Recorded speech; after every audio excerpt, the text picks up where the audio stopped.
I think it was the winter of 2019, we had a heat pump fail that we couldn't get replaced for 2 months because the contractor couldn't get one here fast enough to put in. And so we had one of our building spaces cold enough that people were having to wear their coats while in the office.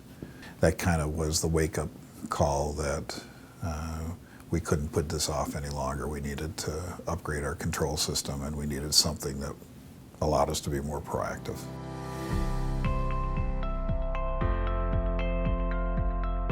My name is John Wayne Barker. I'm the Executive Director of Merrick Inc., a nonprofit corporation that provides life enrichment services and work support to over 375 individuals with intellectual or developmental disabilities. My name is Jeremy Davis. I'm the founder of Minify Energy.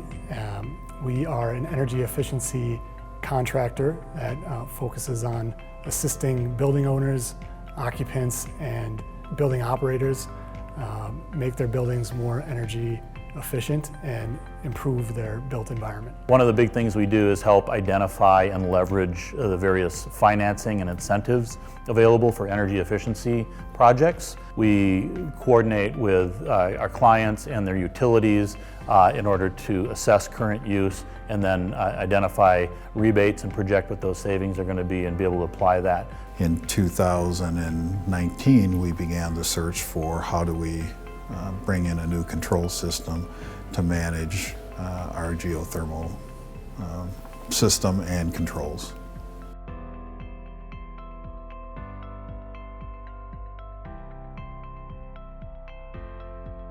In Merrick's case, they had a legacy control system that was no longer supported. You know, that's kind of part of the issue is some of these control systems, they have a lifespan of support. What we felt with 75F is they've hit a stage where we trust that they will be supported into perpetuity.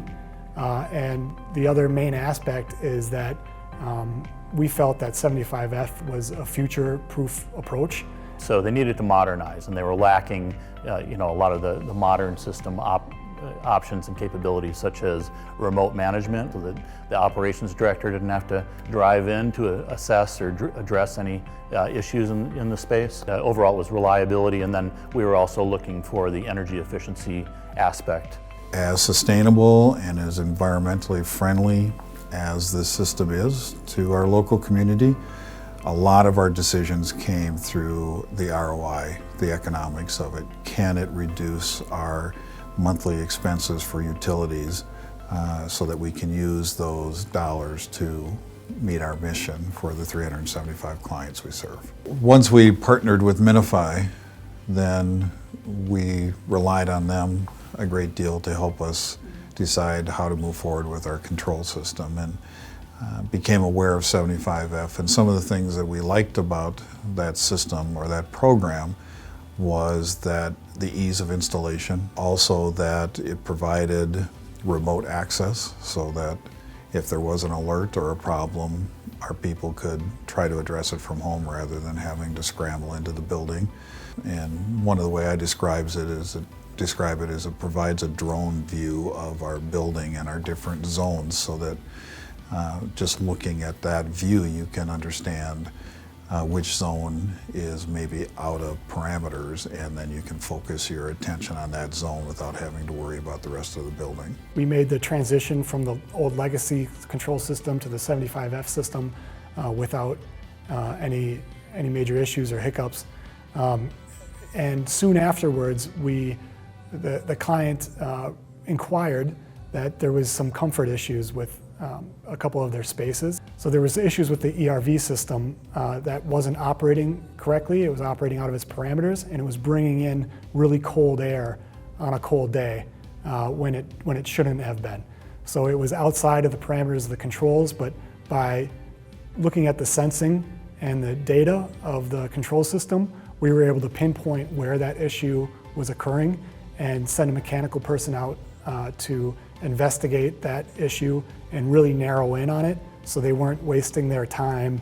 At the end of the day, we were able to resolve the problem for the client and fix the ERV, which provided the comfort level, and it also saved them money on further trying to diagnose what the problem was. Components of the system, or the bill of materials, included 3 central control units, or CCUs, which served as the interface to the cloud and then to the mesh network. The 23 heat pumps had SmartStats controlling them, and then on the ERVs we had smart nodes, as well as on the boiler monitoring, and then well pumps had pressure and temperature sensing monitored with smart nodes and reporting into the CCUs. So we've identified multiple rebates, both for the Smart Building Controls 75F installation and for LED lighting upgrades. And we identified a grant that would have been $3,000 if it was only one of those 2 projects. But since we had them combined, we were able to get $10,000 as a grant from the state of Minnesota and the Energy Smart program, and leverage that for the combined energy efficiency through 75F smart controls and the LED lighting upgrade. That combination of rebates and grants helped to cut the total project cost by more than 25%. And then in addition to that, the thing we were able to bring forward was the additional energy efficiency financing for nonprofits, at least in Minnesota, 0% up to $25,000, 1% up to $100,000 beyond that. Since we identified that and the fact that they could pay for it with the projected savings that they would have been spending on the utility bill, it's essentially a cash flow neutral model. In fact, cash flow positive when you get the checks from the rebates and grants. So it was a project that was threatened by these financial challenges, but ultimately that combination of grants, rebates, and low interest, no interest financing using utility savings as payment made it just a no-brainer, as our client called it, and it was able to move forward really quickly upon identifying that.